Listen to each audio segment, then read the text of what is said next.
adventurers. Go. TDA, go. If I don't go. All right, go for launch.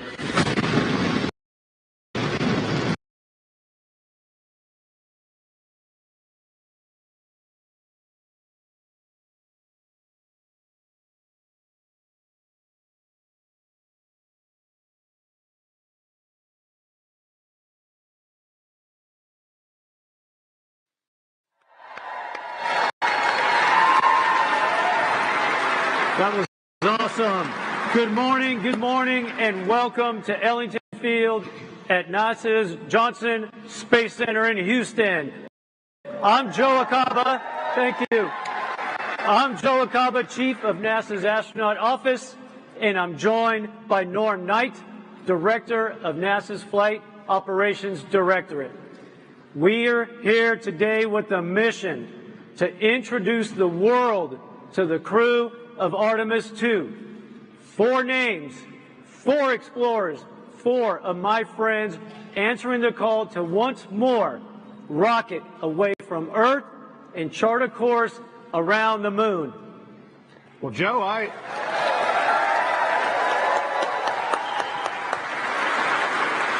agree with you, Joe, but we're going to need a few more astronauts, I think, to get this started. So everyone, please help me welcome our astronaut corps. Yeah.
Look at that sea of blue. Let's give them another round of applause.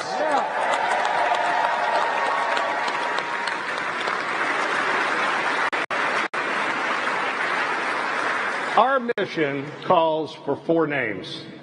It's difficult to pick just 4 from a group that by its very definition attracts the best and the brightest that humanity has to offer. The astronaut corps, our entire astronaut corps, will be the forerunners as humanity looks to find its place among the stars.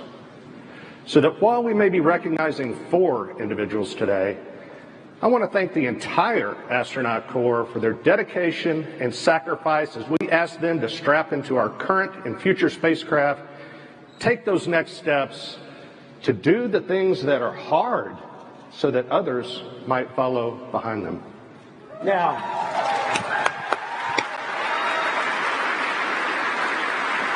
Now, some of you might be scanning the astronaut faces, trying to see who is missing and still hidden backstage.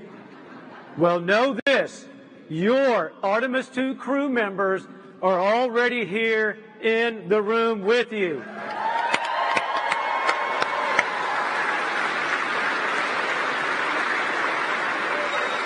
But because I love you all, I'm going to give you one hint. I am not one of them.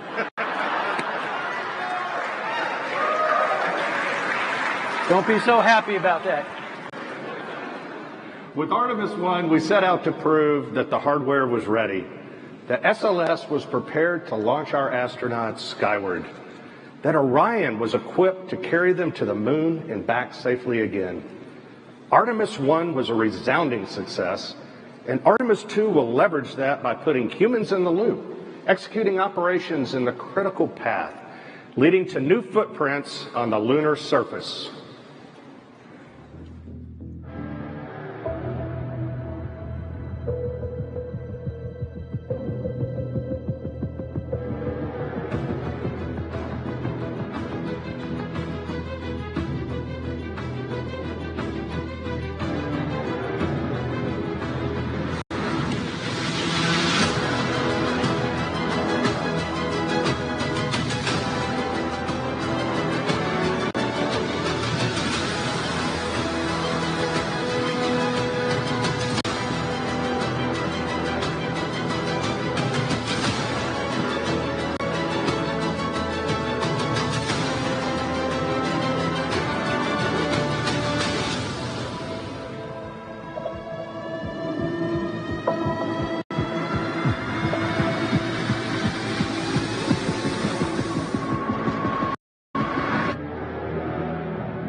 This flight will be challenging, but we face that challenge with the confidence that the people working beside us are up to the task. Houston is home for us, and it's where we'll plan, train, and ultimately fly the Artemis II mission. To give us a proper Houston welcome, please join me in bringing out JSC Center Director Vanessa White.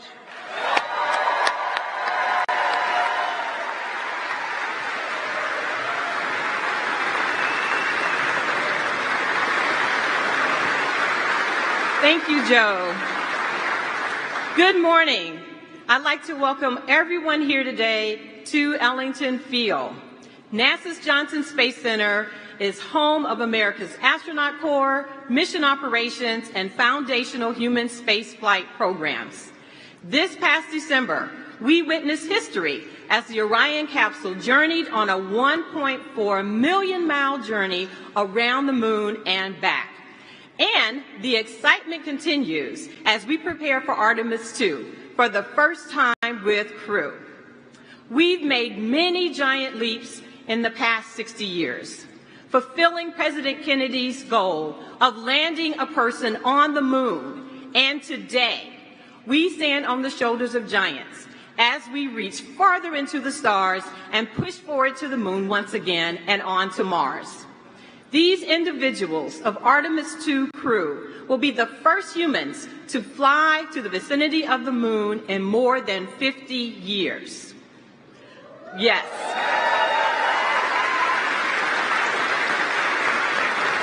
I'd like to take a moment to recognize those who paved the way, our Apollo legends, who are with us via the NASA Alumni League. Will you please wave?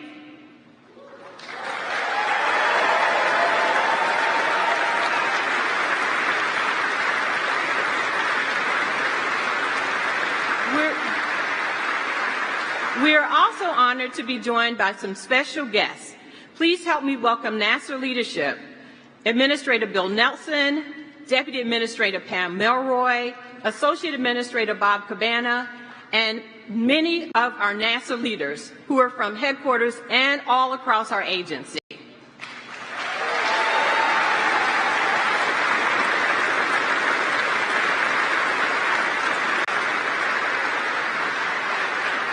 We're also pleased to be joined by the international community. Representing the Canadian Space Agency is Minister Champagne.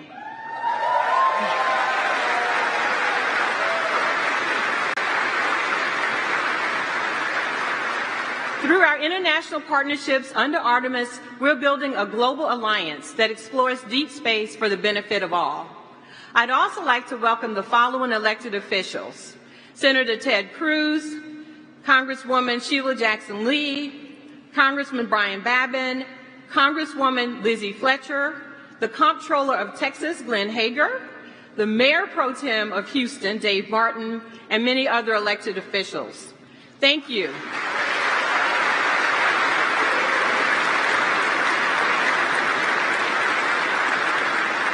We're very appreciative of your continued support.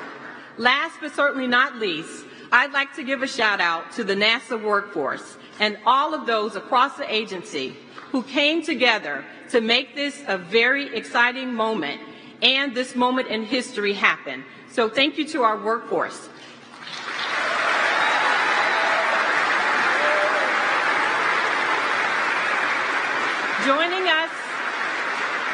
Joining us today are directors of our NASA centers. Will you please stand? So my colleagues.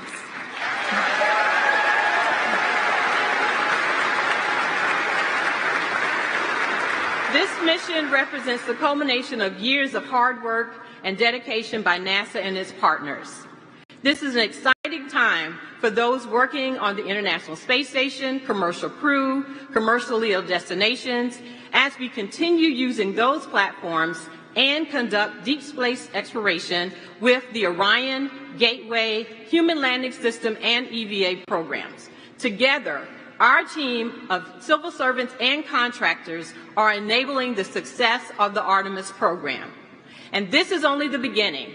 For the students with us today from Houston and Clear Creek Independent School Districts and those watching, you are the future explorers, the future scientists, engineers, inventors, and mathematicians of the Artemis generation.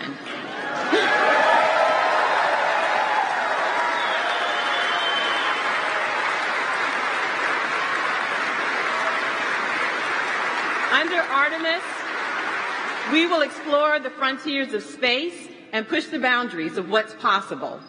You may walk on the moon or be one of the many explorers who venture onward to Mars. We're all looking forward to you being a part of our mission, and I can't wait for you and everyone to meet our Artemis II crew. Thank you.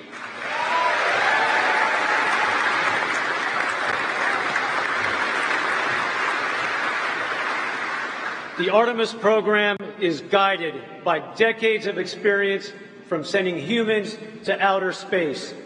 We're building new rockets, new spacecraft, new communication systems, and new ways to operate in deep space. But it isn't the technology that is changing. We've also learned that in order to go farther, we have to go together. Please join me in welcoming Minister François-Philippe Champagne.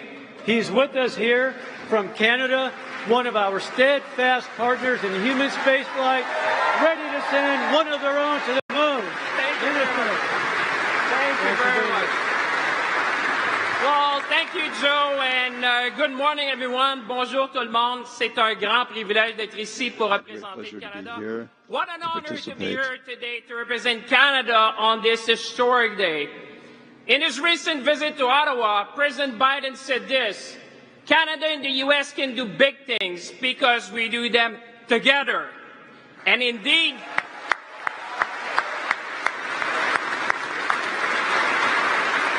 Indeed, 50 years after the end of the Apollo missions, we are going back to the moon.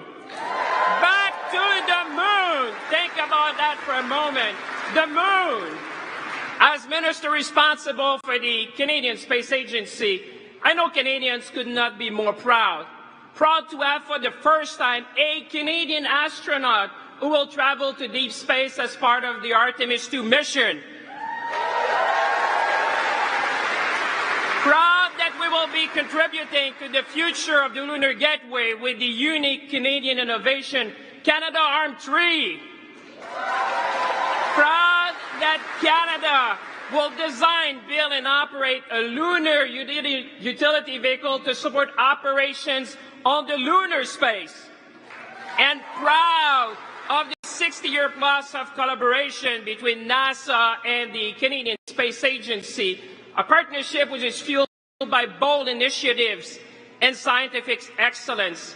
And most importantly, Canadians could not be more proud to share this moment with our American partners and friends which are here today in Houston.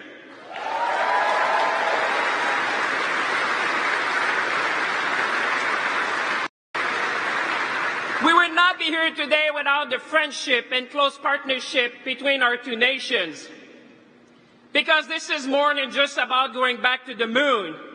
This is about investing in the future. This is about possibilities. This is about seizing the opportunities of the space economy, from health to food security, to climate change, and much more. So as we embark together on this new space era, let's seize the moment. Let's be ambitious, and together let's inspire the young people watching us to reach for the stars and become the next generation of scientists, engineers, and explorers. Merci tout le monde. Thank you, everyone. Thank you, everyone.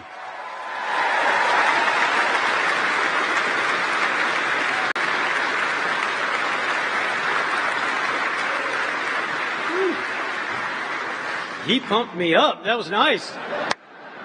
Next up is a group of people who need little introduction. Our agency leaders who know firsthand what it takes to fly in space. Please join me in welcoming NASA Administrator Bill Nelson, Deputy Administrator Pam Melroy, and Associate Administrator Bob Cabana.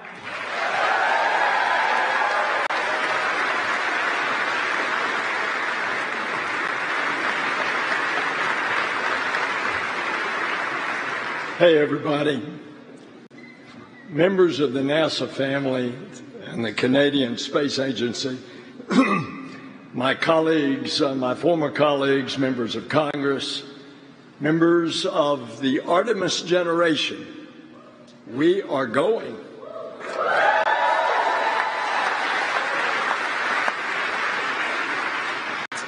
Pam, Bob, and I operate as a team, as a crew. And we are here today to introduce you to the crew that will launch next year, 2024, to another celestial body. The largest, most powerful rocket in the world is going to propel them onward and upward into the heavens. And they fly to the moon. This is Artemis II mission. It's a mission that is significant in many ways. It's a demonstration of our ability to push the boundaries of human achievement. It's a testament to the unwavering passion of the team that will make it possible. And it's a message to the world. We choose to go back to the moon and then on to Mars, and we're going to do it together. Because in the 21st century, NASA explores the cosmos with international partners. We will unlock new knowledge and understanding. We've always dreamed about what more is ahead.